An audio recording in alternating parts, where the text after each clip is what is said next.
Hey, everybody, and welcome to the ECS Hangout. This is a show from ECS Magazine. We're sponsored by ControlFreightCompany.com. We have the show every Saturday at 8 p.m. This has been a very, very busy weekend. Everybody's had car shows. I think there was like 3 things going on today. So, and then tomorrow, I think there's like 42 things going on. But, you know, that's the thing is we had Mr. Joel here. Joel, introduce yourself to everybody. Let them know about your website, et cetera, et cetera. I am Joel Chappell from NewEnglandAutoshows.com, the website dedicated to spreading the word about car shows. And have you been practicing? Sure, yeah. It sounds super professional. Wow. I know. Like some, yeah. Right? I learned from people.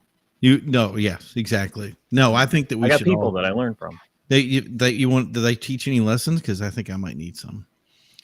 Okay, that was the innuendo that you had pretty much taught me. But okay, whatever. It was like I learned it from you. But yeah, so I learned it from you, Dad. I learned it from you. So we have, this is an open chat, so everybody can chat in the chat section over here. Send your message if you want to let us know about anything. We'll pull it up. We'll discuss it. Obviously, we're car content related, so make sure if it's about muscle cars, imports, 4x4s, rat rods, classics, fans, you name it, we talk about it here. Remember, we are on Facebook, Instagram, YouTube, and Twitter. There's all those nice little links down here at the bottom here. So if you know exactly where to pull us in. So we were actually starting late tonight because everybody decided to late. I was actually up in Bolton today, helping out, setting up for the car show that we have tomorrow, which is going to be the Hopkinton Concourse. So that's going to be amazing. It's a supercar event. It is open to spectators. So if you want to come out to that area and check it out, you can. But yeah, I got back just in time. It was 7:55. And then was it Reggie wanted to run out and get some tacos and stuff. So I think he's still eating right now. Yeah. But anyway, so yeah, but you're ready to go, Joel. Have you eaten and you got all your stuff ready? I did. I had breakfast for dinner. So I'm nice. It's almost like I'm starting my evening early. Yes, your early evening. Or there you go. That works. Right, exactly. Yeah. So it's the thing is you are the car show master right now. Obviously, you specialize mostly in New England, but what are you seeing out there right now? We're seeing an uptick. Do you see a busy weekend, or is there anything I'm missing? Well, tomorrow is like huge. I think we got 1, 2, 3, 4, 5, 6, 7, 8, 9, 10, at least 20 events happening tomorrow. Yeah. At a minimum, including your Hopkinton event down in Hopkinton. No, Bolton. And no, it's in Bolton. No, the reason that what happened? Yeah, okay. So I'll tell you the story. Okay, so we made this really. My friend Aditya made this really cool car show about 2 years ago, and that happened to be the same time a certain virus of unknown origin. Yes. That way I can dodge the algorithm. But yeah, so they had this thing come up and he ended up canceling the event. We were going to promote it. It was going to be huge. I was really excited to do it. And then basically we had a year where we just couldn't do anything. And we brought it back and he wanted to do it he got in touch with Aston Martin of New England. Those guys were just some of the coolest dudes on the planet Earth right there in that team. I would, anybody that works with them, you have my blessing there. Just an amazing group. I love them. And they always have, like, that's just been a dealership that has had, I don't think people realize the amount of history that's associated with them. But what's up, Vinnie? Hey, what's going on? Yeah, I'll introduce you in 2 seconds. I'll get done with the story, and then we'll do an intro. Yeah. No, I didn't mean to interrupt. No, you're not at all. I'm happy to have you on. But so we ended up doing it this year, and then so we get all these problems sorted out, and Adi is just literally amazing with it. He gets everything sorted out. Then at the last minute, after everybody says we have a detail, they're saying they don't have anybody available for details. And in fact, I would say 4 or 5 car shows are basically getting canceled because they changed it up. I don't know if they had said they were going to give one before and then it just kind of changed, or if it was you'll have to wait till later to ask or something like that. There was kind of something weird in there, but it was almost like it's going to be there when you get there, and it wasn't. So all these people had to change their venues, including us. One group was literally that next Sunday, so they were freaking out. And they ended up finding a new venue. So we had some time. I cannot thank the community enough for the amount of people that came out of the woodwork and said, if you need a place, we have one. He literally had a replacement before we even, like, the smoke didn't clear. We had barely made an announcement saying we're looking for a new location before a new location was already available, which was in Bolton. And a really friendly group of guys there. And then that's the thing is now we put to this. And then just before it, they were like, rain, blah, blah, blah. And it just went up, and it was like suddenly it was rain, then it was cloudy, then it was rain, then it was cloudy. And at the last minute, it changed back to cloudy again. So we said, we're sending it, we're going, and yeah, full speed. Every weather report that I've seen so far has said, don't cancel your plans, because if it rains, it will only be for about 15 minutes, and then you'll have clear sky. That's what I said. Yeah. But that's the thing. I know, Vinny, you do stuff with car shows too. So you let me know if I'm right in this. And Joel, I'm sure you can say, just don't cancel. You know what I mean? Like, if you can help it, go with it, man. And I know it's very tough for you to say that to people, but just having it done, I get out there and I swing the sword, or, hit the bat, or whatever you're going to do, get it out there rolling. And then everybody just kind of comes in. I remember McLaren, Boston. And I mean, those cars, you think, oh, none of those guys are going to bring their cars out in a rainstorm. And sure enough, they were like, we're doing this event. It's rain or shine. Let's go. And I was like, all right, let's do it. And we all showed up, and there was a ton of cars there. And yeah, it was amazing. So, yeah, I mean, the first Creeps Car Club show, I wasn't even in the club yet, but the first show got rained out. But there was still a good amount of people there. Yeah. I also remember one year I went to the All Chevy show, and there were like 6 cars because it was downpouring. That's funny. And there was probably only about 6 or 7 cars there. But I wasn't club affiliated. That was my old S10 days. Yeah. But yeah, no, I mean, rain or shine, it's tough to get rain dates too, because a lot of the parks and places like pre-schedule everything. Right. So I know I don't think we can have a rain date for our show because of the park just books like a year in advance. So you get your weekend, that's that, call it a day. If it rains, too bad, so sad. So yeah, but you guys have never been rained out though. Not since I've been in the club. Like I said, the first year it rained was kind of a wash, but every weekend we've had the show after that. I wish I had some wood to knock on. It's been pretty good. So, but we did. I mean, we moved weekends a few years ago to Labor Day weekend. Before that, it was, I think, the weekend before Labor Day, which, I mean, the show's getting bigger and bigger every year anyway, but it seems Labor Day weekend, after that, it just jumped. Like, it jumped up in participation. So good. Yeah, you guys, I cannot stress it enough. There's 2 shows out there that really, if they set the example for what kind of prizes you get or the trophies that are involved. One obviously is Tony Torres with the summer send-off. He's already unveiled his, and I think that they look like Nintendo cartridges.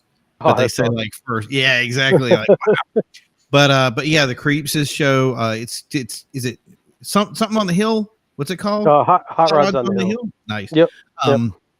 So yeah, they do Hot Rods on the Hill, and they have metal art trophies. And there was literally like, I was like, is there a way I can bring a car for each class to collect every trophy? Because they all are amazing and unique. And yeah, have you done that every year, or has that been? Yeah. Yep. Mark, our president, basically spearheads the building of the trophies. We try and, like, I do the pinstripe trophy definitely because I help. That's like my part of the show. Nice. I kind of took over that. So every year I make the trophy for the pinstripe competition. Cool. But the other trophies and stuff, starting to rain. The other trophies are majority made by Mark, our president. Yeah. But I mean, it's all input. I mean, if somebody else has an idea, they say, oh, well, that might look better this way. I mean, he's not going to say, oh no, it's got to be done my way. That's not Mark. Yeah. So he just kind of takes the reins because he takes the reins. Yeah. Well, you guys are a great club in general. So just anything that you guys are doing, I'm always happy to come out and support it. So, have you done pinstriping? Is that your thing? Yeah. No, I've never. I just, for some reason, I know a lot of pinstripers, so I just kind of said, well, let's get them together and do a competition, and it kind of started from there.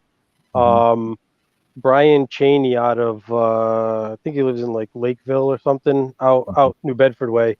Yeah. He's won it almost every year except for the first 2 years he wasn't in the competition, so he didn't win those obviously. But after that, it would have been great if he won it when he wasn't there, right? Yeah.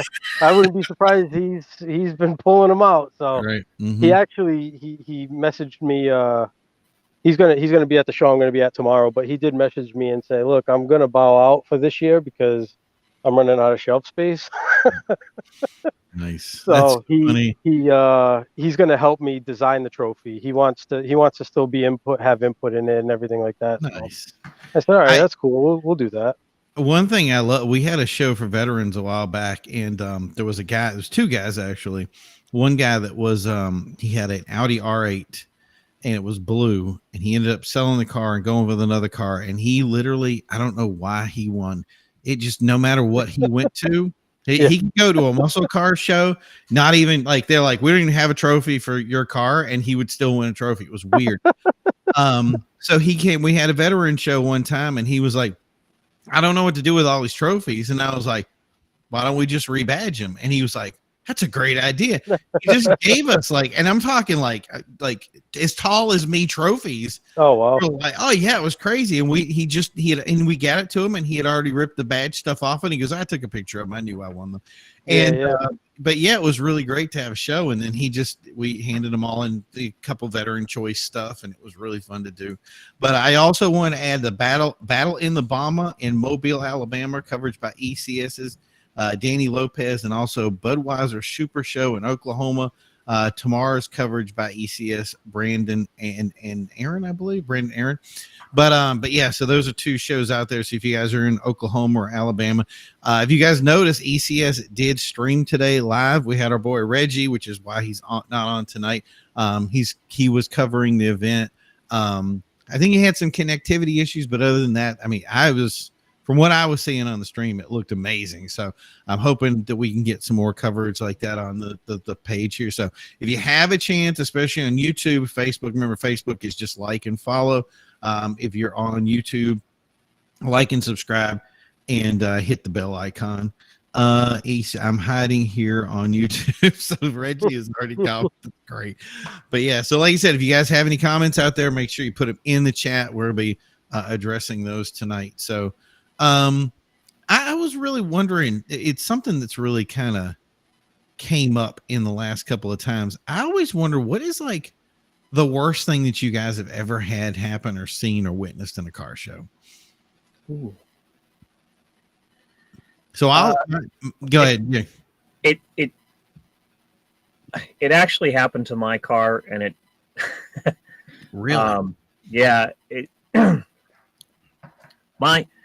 just going to preface this is that, like, you know, there I have the article about like the unwritten rules for attending a car show, and of course the number one is don't touch, you know, unless the owner of the car invites you to touch said vehicle. Don't just, you know, go up to the car. And I just finished doing like a bunch of photos. I'd gotten back to my car. It was a very large show. Like ludicrously, it was like about 1,000 cars on Elm Street in Manchester. Mm-hmm. And I literally just sat down in my chair, kind of went, and I literally watched like a probably like an 8 or 9 year old kid just run at my car. Oh no. Wearing belt buckle and everything, Uh. and just like went right up against the door to look inside the car, and I just went, like, Right. and Horrifying. and when I got up and said, "Hey, can you step away from the vehicle? Don't rub your belt up against my car, please." And the dad got pissed Yeah. that Of course. that I dared to talk to his kid, and it wasn't even like I said, get your effing kid. Right. Yeah. Right. It's like, I mean, I wanted to, but Yeah, right. but Don't worry, we're not monetized right now, so you're good. yeah, and literally, and the guy was like, "Well, you don't bring your car to a car show if you don't want people to touch your car." I'm like, no. Yeah, You apparently don't know the etiquette, Right. kind of that's thing. the dumbest thing I ever heard. Yeah. Right. And that was probably like one of the worst. I mean, Yeah. it's funny. I mean, I've seen like a ton of like YouTube videos of like the guys who are like leaving a car show and do a burnout and spin out into the crowd or something like that. I've never witnessed anything like that up in New England. I know it's probably happened, but it's not something that I've ever witnessed. We had somebody, and it was a gravel park, so it was a solid area. Like, so imagine, the place where the cars are parked were actually tarred. So they had the tar, they had the lines and everything. Obviously, nobody listens to the lines. It is what it is. But beyond that area, like beyond the parking lot, because it was connected to a restaurant and the restaurant was not open. So we were able to do the show, and they knew we were there. So they were very happy about everybody being out. And they were like, we're going to open it, whatever, like 1 or 2. So our show ended, the store opened, golden. But beyond their parking lot was just a gravel, flat plane of gravel. Like, it was really weird, but it was that big, thick, like, you know what I'm talking about? It wasn't just gravel. It was like just short of being rocks. You know what I mean? The chunky stuff. Right. So the funny thing is all the guys that were like the Cadillac guys and that kind of thing all parked next to the restaurant. And then you had some like the BMWs, basically the luxury guys, all parked over there. You had some older cars and newer cars. All the muscle guys decided they were going to park in the gravel. I don't know why, but they all lined up. Like, it was this big split between one side and then the other side. So they're all parked in the gravel. And this Lexus comes out, and I'm sitting there and I'm going, he's not positioned right. It didn't look like he was parking. It looked like he was about to drive away. Or like, you ever see somebody leave a car show and they're kind of doing the wave or whatever? Like, we thought he was just going to drive away. He's doing the, hey, watch this wave. It was the, hey, watch this wave. And he like hammered it, and you can just see the car starting to pivot. And as it's pivot, it's just shooting gravel like out of a wood chipper. Like, it was bad. So all I see is the end of the thing, and you see these muscle cars, and the distance is like closing on the muscle cars, and all of a sudden, like, one dude just runs at him. So the only way for him to continue this burnout supposedly was to hit this guy. And I was like, there's 2 things going to happen. He's either going to hit him, or the guy's going to make it to the window before he can grab him by the throat and pull him out of the car. Because he was mad. I mean, there was a group of dudes running at this guy, and they caught him just before he got to the muscle line. Oh, and yeah, I thought for sure he was going to like he had his hand up like he was going to choke him or was going to punch him. And he looked at me. He says, "What the F are you thinking?" And the guy was like, I forgot it was the stupidest comment ever. Like, oh, well, people said I was okay, or they wanted to see something, or just a couple of gravel things. We weren't going to do a long one. All this stupid excuse stuff about what. But I'm like, literally feet, and he would have pelted like a Challenger, or like the old what do you call it? Dukes Hazzard car. So it was literally like a Dukes of Hazzard car that had just been restored, and it was this perfect blue. And you're like, yeah, I'm sitting there horrified. So, so they caught him, and then they pushed him down. But yeah, it's like you said, that's the epitome of the "don't be that guy" moment. It's like we've constantly talked about the fact that like when you're at a car show, there's things that you did, and I have like literally 2 separate articles. I have the unwritten rules for attending a car show as a spectator, and then the unwritten rules for attending a car show that showing your car kind of thing. And that's one of those, like, don't be that guy, right? That's gonna like damage other vehicles. I mean, I have seen somebody like accidentally do like the doink, like against somebody's, car when they were parking, and it's like, oh, like Right. seriously, like, you go to a car show and you don't know how to park, please, Right. That's like, come on, We've been synchronized parking in clubs since Fast and Furious. Come on, right? Come on. All right, I'm scared to see what Vinny's got for me. Well, I've seen a lot. So, Yeah, I can I mean, imagine. I've seen people drag through their fuel tanks at for limbo competitions. Yep. I've seen the throwing. I was at the All Truck Nationals one year, and they had like the lifted trucks were in like a mud pit, and one guy goes like sideways across to try and throw mud at the crowd.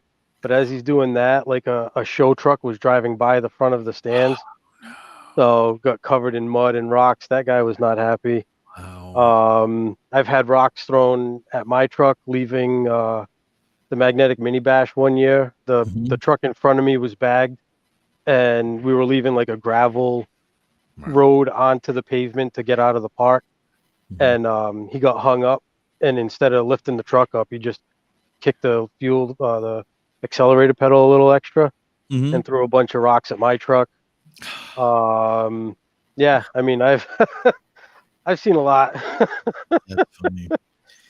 The funniest one for me to this day, and it's not too bad, but it's still like, what were you thinking about the not touching cars? So we did a thing back. It started back in 2000 into 2009. So let's say it was about like October, and it was called the Supercar Road Trips. So that kind of grew into, specifically, it was all supercars, exotics, that kind of thing. Like people couldn't even apply to it unless you had some sort of like crazy cool car, right? So we did big ones. We always had was down in Newport. So we had this one. So you can imagine the cars are all lined up. They had models. They had photography. It was at some castle down there. It was amazing. But a lot of the guys that parked their cars just said, we don't want pictures with them or whatever. We're just here to enjoy the food and the drive and the stuff. So we had a scenic drive afterwards, and they'd have the balloons and the kite shows that they would play. And it was just amazing to drive down that waterfront and just see these balloons and kites. It was wall to wall. Like, I don't even know how they didn't hit each other, but it was just the whole entire thing was just filled with stuff. So between that, we go to the food and we park, and a lot of guys didn't want to do their pictures, so they have this area that's just generalized parking, but it's below the kind of the rock wall, or it's kind of in the moat of whatever this castle was, basically. And it was like probably 7-8 rows of cars. So I go out and I go, he goes, we were basically running it, and I was a sponsor that year too with so I go, I'm gonna just check the cars. You have that feeling of like, this is a public area. People can go in and touch stuff. And I just have this weird feeling. So imagine I'm at the top of like probably about a 15-foot wall, and I'm looking down, and below me was like a Ferrari F430, an Audi R8. There was a couple of different other cars in there. Right. So I'm looking down at him, and all of a sudden I see this guy come over, and he looked like he was looking for something, like somebody left their coat or something. Right. And, it was kind of October. They had chilly moments. So I was like, I just think he's going through his car. So he opens the Ferrari. He's going off, like looking all through it and everything. Then he closes it up, and then he goes over to the Audi and he tries the door. So I'm like, whoa, wait a minute. So I'm like, now he's kind of coming to my left, and he's coming under me. So he tries the Audi, the door's locked.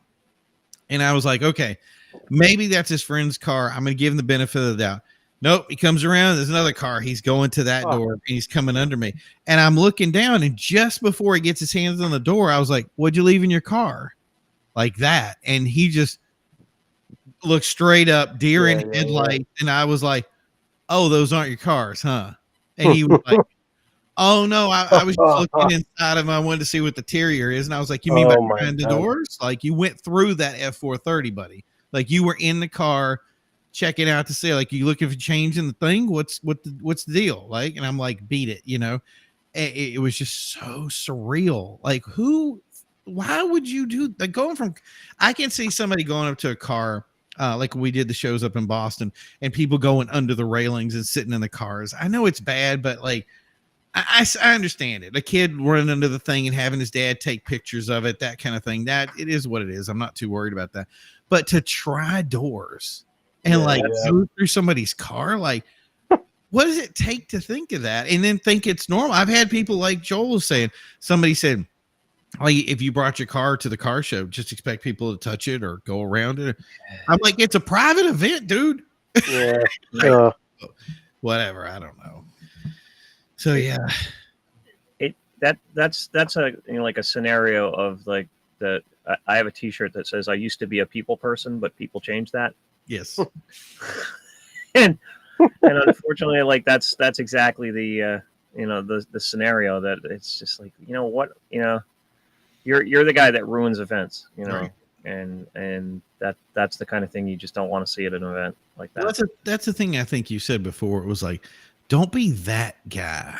Yeah. And that's how do you kind of tell somebody that they're that guy? You know what I mean? Yeah. And they just don't know. I think it's gotta be it. Or they're used to like remember the big open car shows like Chicago and Boston and those, they have the ones where you actually go in and the cars are all parked everywhere and they actually go in and sit in the cars and try them out. And yeah. But that's a specific type of event. Like, Right. like the International Auto Show is the pinnacle event of like, that's when your car, who's like, you're not necessarily at that show to, I would dare say that that 90% of the people that attend that type of car show are actually shopping for a car. So they're there to look at like the entire market in kind of like a stress-free environment where they're not being approached by salespeople. Exactly. They're being approached by people to show them the car and show them what GM has to offer, or show them what Ford has to offer, show them what Toyota has to offer. That's that type of an environment. That's not that's an auto show. That's not a car show, Right. And that's a completely different type of event. Whereas like, a car show, that's somebody's car, the show at an international auto show or anything like that, that car is owned by either a dealership or the actual manufacturer, and is there to be looked at, and for you to be like, open up the door and see if it's something that you're going to then go to a dealer and say, yeah, I want to test drive it now and get a little bit more of an experience with it. Right.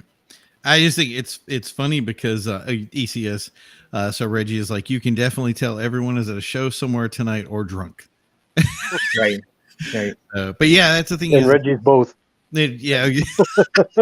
Well, the other thing, like, found tacos tonight, so I know exactly what he's doing. The other thing too is that it's prom weekend too. So like last night was prom for my daughter, and yeah, that whole scene kind of thing. So yeah. Pooping. I'm not repeating that. Yeah, I just did for you. Yeah, exactly. But yeah. So the other thing, I mean, this last International Auto Show, you guys noticed it got canceled, right? Yeah, the New England one did. Right, and that was the thing. And there were some other ones that I heard got canceled too. And one of the things that I kept hearing was they were not having the shows because of like lack of response, was what I was hearing. In other words, not enough automotive guys. And I don't, at the time, it made sense because not a lot of these dealerships have inventory.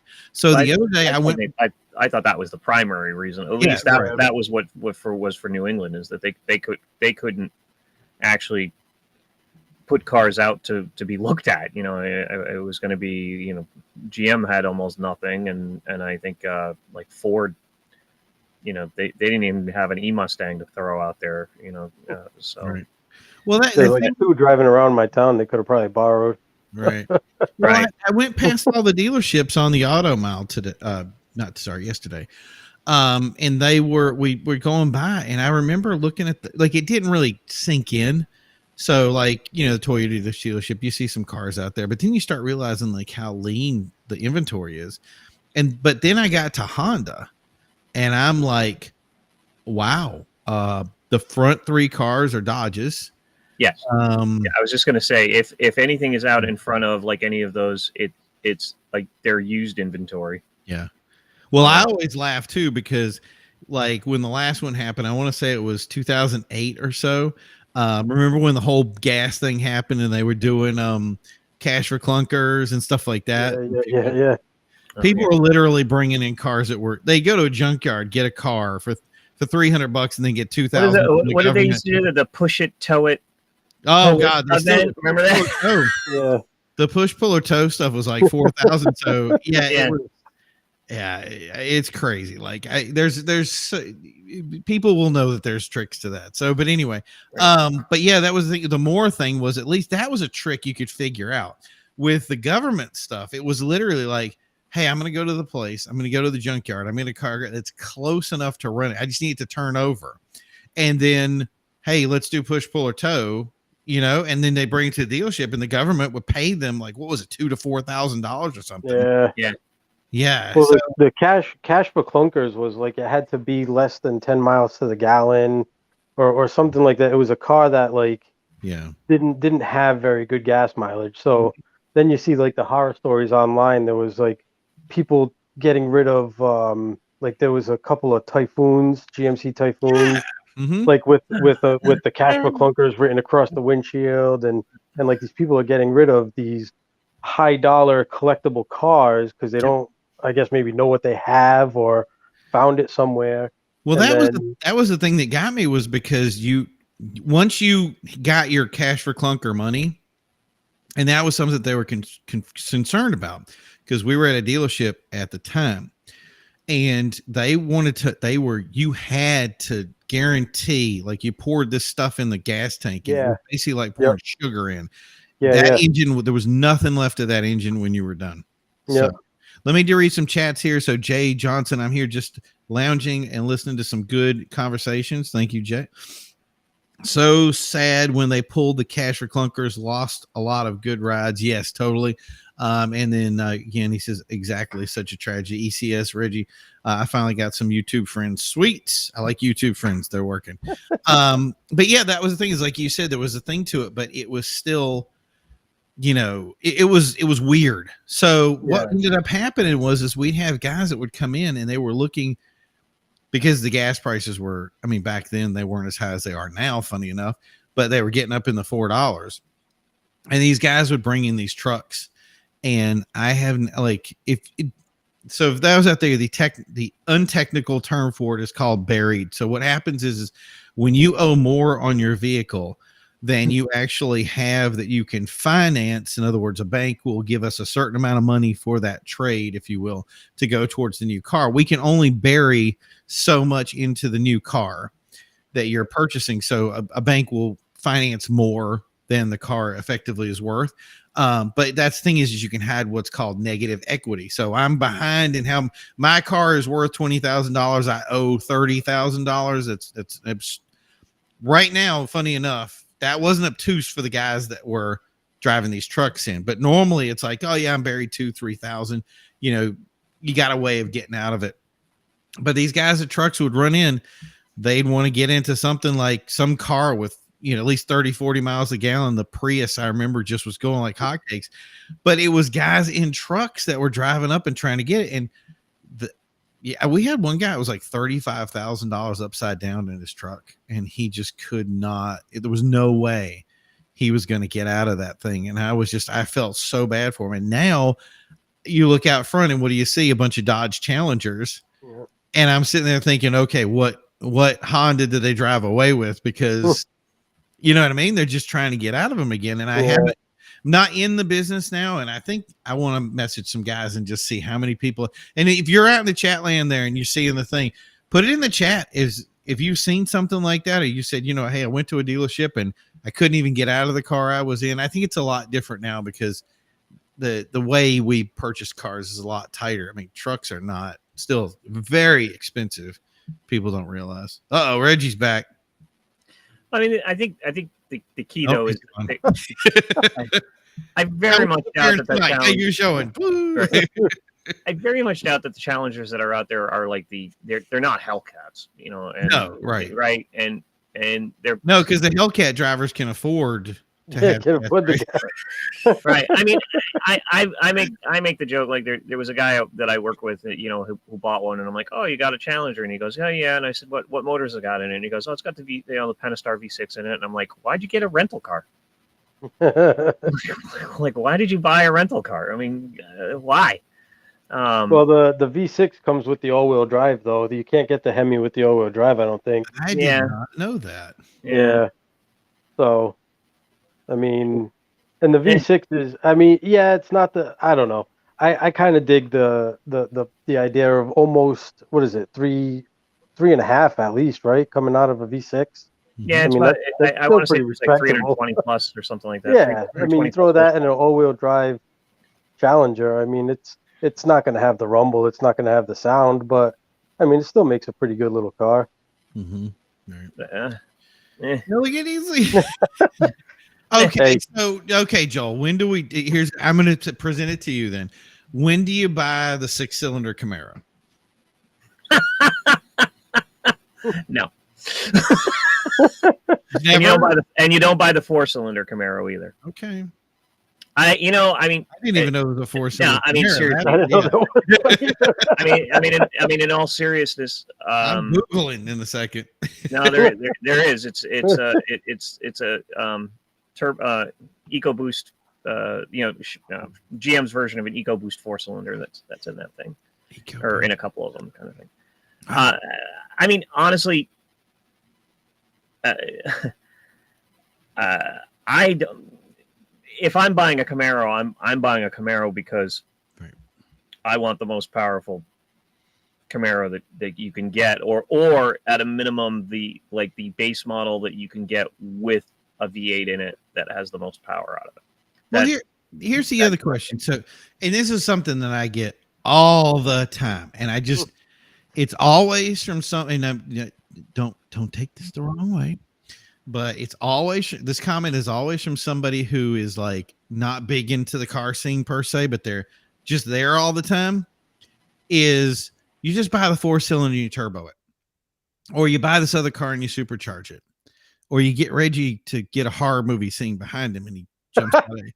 But yeah, so that's the question for both of you guys is, when is that doable? I'd like to have somebody on and actually discuss it at some point. Can you really turbo? I mean, like, I understand why twin turbo Lamborghinis work. And I don't think people truly understand why that is, why they work for some and kind of not for others. But can you buy the weaker car and make it faster? Or is there a time when it's like, look, you just get the naturally aspirated V8, get the biggest you can, and then do nothing to it, or find a way to up the power on that? Good job, Joel. That was a great response. I loved it. I think I put that scenario towards the JDM area. Okay. I don't put that scenario on the the American muscle car market. Okay. You know, I don't think that that's something that you see very often on like the Challengers or the like even like V6 Mustangs. I mean, the V6 Mustang, it's you know, that's when you get it in a convertible, right. and that's your going to town rig. That's your going, you know.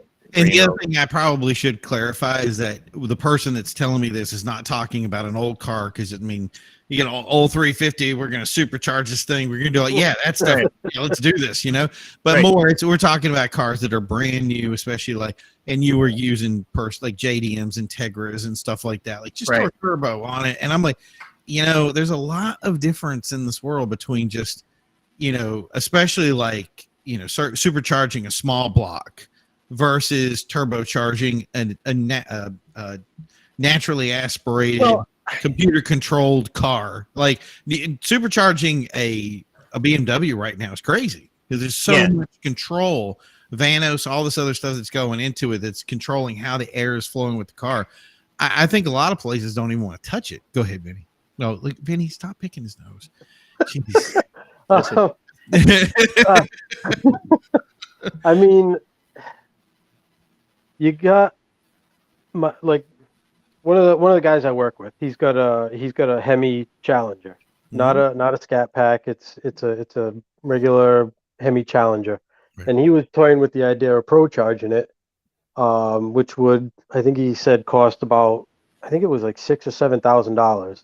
Right. So then he went online, did a bunch of research, bought a tuner and an ECM that's tunable, Yep. and he's getting almost the same power that he would have if he were to pro charge it at low enough boost that wouldn't disturb the internals.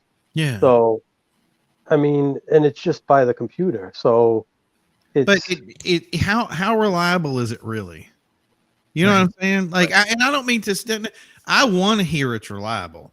I want to hear that. Yeah, every time we slap a turbo on it. But all of us who have turned wrenches at some point and changed something in our car knows exactly how reliable or unreliable those things are, right? You know, yeah, it's like, well, I mean, you know, like my scenario where, like, you know, I've got a Jeep Wrangler that's got 35-inch tires on it, you know, so you know, I'm putting way more stress on my stock drive shaft, and I found out the hard way what happens when that happens. Right. You know, so you know, that you know, that's an ask me how I know moment. I was kind of like a couple of years ago when I had a Honda Civic Si for a little bit, and when I was shopping for that, I was going through the scenario of my wife would not let me get the Type R, right, and it was strictly because she didn't like the garishly large wing that comes stock on the back of it, and I was kind of doing well, what if I got one and like I had that removed and got like one of the little fish fin ones like off a regular Civic kind of thing, whatever. And she was like, no, you don't need that much power. So then I learned at the New England International Auto Show that year that the Accord Sport actually has the detuned 2-liter motor from the Type R. So instead of the 300 plus horsepower that the Type R throws out, this thing is detuned to like 279 horsepower, like almost like 290. So I was thinking to myself, you know, you could get that, and somebody's got to have a program to freaking bring it up to what the Type R does. So you'd have like an Accord with 300 plus horsepower. That'd be cool. But you know, in the end, what, you know, who cares? You know, like when it's an Accord, brand new, who really cares? You know, kind of thing. And you know, and it just goes to the whole thing. I think. What are you going to do? Like, if you get, let's go back to that scenario of like, all right, I'm going to buy a V6 Mustang or a V6 Camaro or a V6 Challenger. And how much money am I going to spend just to get it to where the V8 is, version of it? And maybe I can get it like a little bit more, but then if I had just started with the V8 and thrown the same amount of money on it, how much higher would I be on that echelon? And that's on that. Exactly. Yeah. And that's kind of the thing that I kind of think about when you know, when going into that situation. I can't imagine. I mean, don't get me wrong. I mean, would I love to see like a V6 Challenger all-wheel drive throwing 400 horsepower to the freaking wheel? Right. That'd be cool. I mean, I'd love to see it. Yeah. Absolutely. But then you're wondering, would I spend that amount of money? Yeah. On it to do it? I'd love to see it again, but I don't know that I would spend that kind of money to do it. Yeah. Well, Adam McKeegan says, "What's up, car family? What's up, Adam?" And he says Hondas are one of the easiest cars to fix and get the horsepower versus other cars out there. That okay? That's, I mean, I would never argue that, because you end up I've seen 1,000 horsepower Was it B18s? I think naturally aspirated, so, or B16s, one or the other. But yeah, that's the thing is it's just you get the right. That's when somebody goes VTEC, baby, VTEC. Right. So but you got to understand that a person who is doing that and basically doing it on a wave of fame, if you will, in other words, the cars that you see out there that are turboed or supercharged or whatever, that are kind of newer cars or whatever, those are usually put out there by a company that is trying to prove that they can do it. If I could teach anybody out there one thing, we had this, I think, on the other show, and I said I wanted to bring it up this one, and I'm glad we got to it, was that people need to learn how to budget. People will sit there and say, you know what, I'm not going to buy this car. I'm going to buy this car because that fits in my budget. Well, that fits in your budget, then you're not doing anything to it. If you're that budget is not budgeted for, you know, in like Vinnie was saying, $6,000 to put this new system in, then where are you going to get that $6,000? You can finance a car. So if you say, hey, I'm going to step up to the V8, then you can finance that. If you can afford to finance that, okay. But if you can't afford the car, you're not going to be able to afford $6,000 cash just flow out of your pocket and just right. To have a shop install a Pro Charger. Right. So here you go doing the kit, like, you know, and if you're trying to impress, and I get it. We want to have aftermarket cars. We want them to be unique. I'm all for it. But Vinnie will attest of how much work and how much personal time and how much money it takes to say, I'm going to take this shell of a crap car, because we've all had, you know, but I think both of us have in had the garage. Right, exactly. We both had that car that's like the front's off, the wheels are off. We got basically a shell, and we're putting this thing back together. And we're talking about old lead sled kind of cars, and we're putting those things back together and going, okay, this isn't too bad. But it doesn't shock me that there are people out there that don't put any kind of budget. Say, I'm going to buy a kit car. They try to put the kit car together. They make it through about 25% of the build and then realize I don't have the money for the shell, the chassis, the other pieces to make the thing. And maybe I don't have the ability to even form the metal or do whatever. And now you have to send it out to somebody. Now you're paying double or triple the price. Like, know what you're trying to get to. And that's the thing is if you can make that same amount of power here, and everybody says, you know, built versus bought. Okay, I get that. But if your budget says bought, then I should think you should be okay to stick to bought. If your budget and your ability says built, or the idea of you really want to experience something and you know how to budget it, I don't want people to say built. Buy something that they have no idea what they're getting into. And how many times we've seen that, Vinnie? You know, I bought this car. I got one in the garage. But that's like, we've seen guys that, like, you get the chug-a-lug frames, like, there's not, you're never going to be able to fix this. I've had looked at people and said that car is useless. You can't build anything on it. And now they're like, okay, what do I do? And you go start over. You spend all that money. You're not going to be able to recoup it. And you know what I mean? So you have the knowledge, have the budget, put the thought in. And the thing is don't be in such a rush. Like, get with somebody. And this is why I said, and again, Vinnie, I'm going to bring you up again about 5 times. Because I have the shit boxes, right? No, not that. But you have, well, the thing that you have that I think a lot of people don't have is you have a support group that really says, sit down on the chair, let's talk. You know? Yeah. But buy no, this one. Okay. Yeah, exactly right. But, tell me about your mother. Yeah. 2 days of therapy later, he's like, I don't understand. They told me to take the pill. I don't feel any better. But yeah, those guys will get together and say, oh, don't do that. That's you're going to end up with this thing. Oh, don't buy that. Hey guys, what do you think about this car? What do you think about this? If you're going into it solo, there's guys that is same for Integras, same for whatever kind of car you get into. You need that support group that's going to sit there and say, like, I'm a big Porsche 944 fan. I'm in 2 944 groups. One's an international group. You would be amazed at the stupid little things like where water gets caught. And you go, okay, before you buy the car and you're spending, they're asking all the money for this car was supposedly perfect with 60,000 miles or whatever. It's really because of a broken odometer. And we say, hey, look under the fender wells there. And see if that rust is formed under that in front of that back wheel. All those little things, and it's based brand. It's based on what the car is.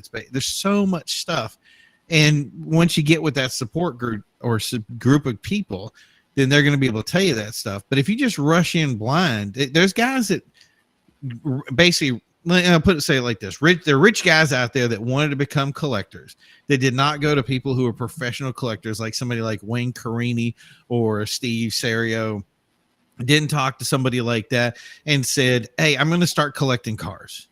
And then you get Wayne or you get Steve, and they come in and they look over and they go, "None of the cars that you have here are worth anything, and you spent $60,000 on this one, and you'll be lucky if you get 20,000-30,000 for it." Like, it's a what do you call it? A pound of research. You know what I mean?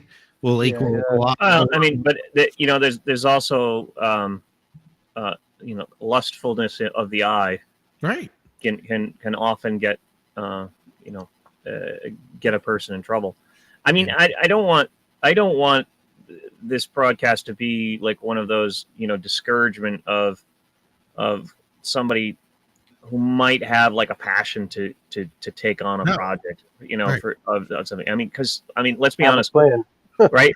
Just have a plan. Have a plan. Have a budget, and then I think the one piece of budgeting that people forget so easily and so quickly, you can easily budget parts. Right. That's so easy to budget.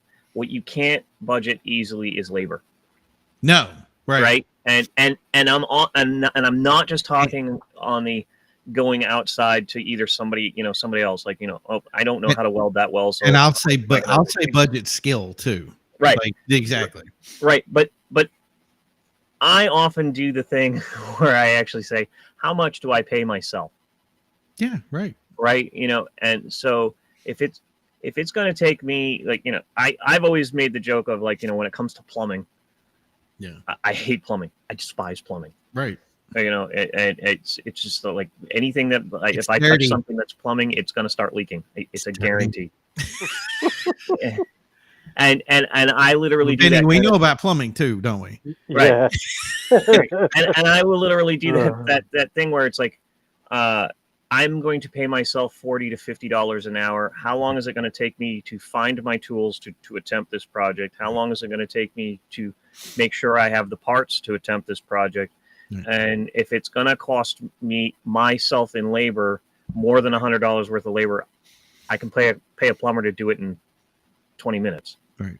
But that's the thing is you can, if you do, let's say, and it's a perfect example, it's Factory 5 kits. They're very involved to build. Yeah. And if I got into it and did it myself, and I've been around some of the builds, I've never done one myself. The idea is they're very tempting. They have a very unique look. Most people who are buying them, and I think most people, not buying them, most people that look at them for the excitement of, wow, check out that GTM, man. That just looks unique. And I was like, you never driven it. You never sat in the drive. You don't know what they feel like. A lot of guys that I think would do that, would looking at them that probably can't afford the kits per se, would say, I want that GTM, but they're the kind of person that could build an 818. In other words, somebody looked and said, you want the GTM? I was like, no, I'd take that 818 coupe all day because it's unique. It takes a Subaru engine. Yeah, I like that 818. Yeah. So the reason that I know that, and I can say instead of that GTM, is because I've sat in both cars. I have a friend that owns an 818. I know how much work it takes to put the 818 together. I can go together and say, okay, I can't do this one, or I can't do this piece. I'm going to need this guy to weld this, and this guy to do this, and this is where I'm going to do the parts. But I also know the budget of it, and then go, okay, I can't do that. But guys who are doing the kits, you could go up to them and say, okay, what do I really need for money? What do I really need for skill?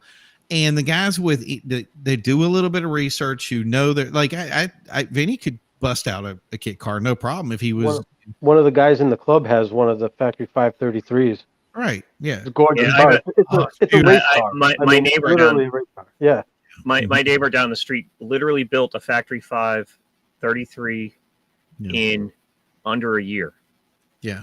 And I mean, to me, that's just like, what the hell? I mean, like I think like 20 years ago that would be unheard of. I think that's also a testament to the Factory 5 kit in itself, on how how well put together it is, and the instruction sets that come with it, and the instruction booklets are actually, and some people, I'm sure some of the guys out there have done a ton of Factory 5 kits would probably argue with me, but me having the limited amount of experience with building one, the one that I looked at, I was amazed at how well that book was put together. Like they're really pictures, everything out. This is what to do. The parts numbered, put this together, what you had and what you didn't have. Right. And we could figure out pretty quickly with what we had in front of us versus what was on the table. But yeah, like you were saying, the guy that's done it before will just look over and say, oh yeah, you do this, this, and this, and you'll be fine. And I'll be with you. If you need anything, give me a call, but this is how much you're going to need to budget before you get into this. And this is how much time it took me to do it. If I did it in a year and I've done 5 kits, it's going to probably take you 2 years or 3 years based on how much time you have available. And that's the thing is if you do that plan, I think that a lot of people get into these builds and it doesn't bog them down. They don't get stuck in it. They stick with it, and then they do what they need to do. But that kit car is not for everybody. Somebody I'd look at and go, hey, if you really have the $30,000 and you will never end up building that car because it's going to frustrate you so much and you're going to lose money because you had to sell it, maybe it would be better to take that $30,000 and go, hey, you know what? I'm going to buy that nice 6-cylinder Camaro. And still have 300 and something horsepower. Right, exactly. Right. So, but that's kind of the point with that is make the plan ahead of time. Don't jump on it. Kind of do a little bit of research. Do your thing, But yeah, so I mean, if anything, I can actually be like the full testament of not doing as much research as I thought I did. Right. And that's the thing is like, I thought I had like everything like all like perfectly mapped out on what I wanted when I was shopping for a Jeep. And when I ended up getting a Jeep that was somebody else's project, the research that I didn't do was, did you change the gears? Right. Oh, you didn't change the gears. And it's like, you find out after the fact, and, you lifted it and didn't know the angle on the U-joint. Right. And, you went and put the really nice fuel 35, inch, 17-inch rims with, 35-inch tires on it. And that's great. But, you didn't at least put the lockers in the front, kind of thing. And it's like, okay, some things you kind of like, well, I can add that later. Type of thing, but then you find out the hard way when you're a mile and a half in a foot and a half of snow trying to prove to your buddy that you can make it back no problem, and then suddenly like your drive shaft twists out right out of the back of the thing. Bang! It's fine. It's fine. Vinnie, if I can ask you real quick, because that's the beauty is I've seen the project. You have a really nice project car that you're going to put out. If you don't want to talk about it, that's fine. But you have. I think that your car, the car that you have that you're working on right now, is really nice. Well, let's hold on. Go ahead. Or potentially. There you go. It's my wife's car. That's fine. That's fine. If you want to talk about it, I would love for you to. No, that's fine, but it's just I've said my car before and I've been corrected. So. Oh, okay. Oh, God, I'm sorry, ma'am. Can he talk about it? But the last thing we do before we go out tonight is I want to ask you that is how long to build her car, how much to get you've got the engine, you've got the other stuff on total. How much do you think is going to be money-wise put into that car, and how much time do you think it would be total from fit and finish to doing whatever based on the time that you have to get that car done? And a follow-up question. are you on budget? No, And that's I that. never. If I had a budget, if I set myself up with a budget, I'm way under budget. Oh, And okay. well, and that's a it's good all, thing then. and it's only because of who I know, Right. and what I'm doing to the car. So it's a 53 Plymouth, kind of a unique body style, almost like a bubble top, kind of weird, in between year. It's awesome. But so it had a flathead a flathead straight six that only made like 80 horsepower. The only time I got it up to 60 miles an hour, literally I was going down a hill. So I said, and it was 3 on the tree. So my wife didn't want to learn how to drive the 3 on the tree. So, which I don't blame her, it sucks. So I said, well, we'll switch it over to automatic. I did some research, and there really is no cheap way to do an automatic on that motor. So I ripped the motor out, which kind of pissed off a lot of purists in that, like I said, it's kind of a between year. So a lot of people got mad at me that I ripped the motor out, scrapped the motor, blah, blah, blah. But so I'm actually dropping in because I want to keep it iconic straight six, and I want to keep it Mopar. I'm dropping in a Jeep 4.0, fuel injected 4.0. The most reliable engine ever built on the planet. And I worked for a little while for Ray over at Dead Jeep, who used to be Jeeps Unlimited. So I made a quick phone call and said, hey, can you get me a two-wheel drive, XJ, I think. Yes. And he found one like 2 weeks later. He had the motor, transmission, rear end, and drive shaft pulled out of it, sitting on the side for me. Engine harness, ECU, soup to nuts. I paid $150. So, so like I said, I'm way under budget. But so that's going in. I did have some frame rot when I pulled the engine out. There was some frame rot that I didn't see when I went to go pick up the car. So that's getting fixed. Completely went through the front suspension. Did disc brakes up front, a disc brake conversion in the front, lowering coils because she doesn't want it bagged. So I did lowering coils in the front. And then in the back, I already got the Jeep 8 1/4 rear end in place. The perch is welded. The rear end's done with 2-inch lower and blocks in the back to kind of sit a little bit lower in the back. That nice cruise look. So once the front suspension, the frame's fixed, the front suspension goes back on. Then I can do my mock-up for the engine and transmission. Once that's all done, the front can go back on, and I think we're going to do Plum Crazy Purple to keep it Mopar, with a gray or maybe silver metal flake roof from the bottom of the A and B pillars up all the way around the roof. And then she likes the white walls. I tried to talk her into like the American Racing salt flat style wheel, with that big center. But she likes the white walls with the stock hubcaps. So I'm going to keep the stock 6.5 or 7, I think they are, rims, wide rims. They're not going to be super wide. I mean, this thing's not putting down anything over 200 horsepower. It's just going to be a cruiser. So.